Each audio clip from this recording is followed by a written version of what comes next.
Let me tell you something.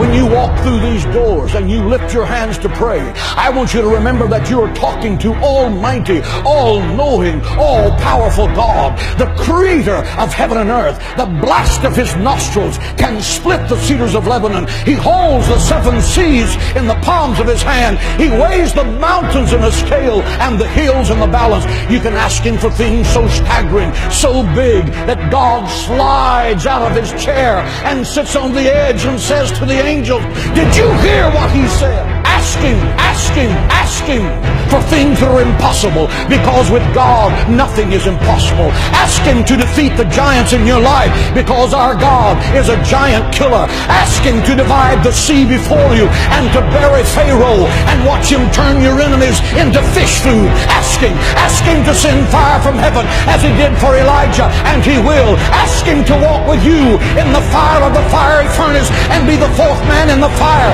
and he will. He said you will walk through the fire and the fire will not burn you. You will walk through the water and the water will not drown you. Ask him. He's the God who cannot fail. He's waiting to show you great and mighty things. Ask him. Pray, pray, pray. God in heaven wants you to have that power. You are made in the image of God. God is not a statue. He speaks, he thinks, he talks, he feels our infirmities. He answers our prayer. He's alive. He's Jehovah Shammah, the God who is there. He's Jehovah Nissi, the Lord who is our banner. He's Jehovah Shalom, the God our peace. Pray, pray, pray.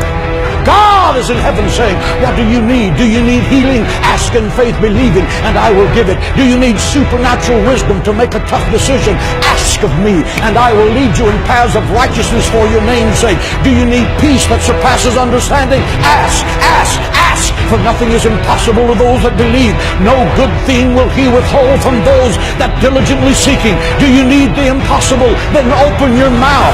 Open your mouth in faith, believing. You're not talking to the President of the United States. You're not talking to Bill Gates. Both of them together can't control their next breath. You're talking to the Creator of heaven and earth. He owns the cattle on 1,000 hills. He uses gold for asphalt on the streets of heaven. He moves mountains. He divides seas. He'll give you wells you didn't dig, vineyards you didn't plant, houses you didn't build. He will make you the head and not the tail, because nothing is impossible to you.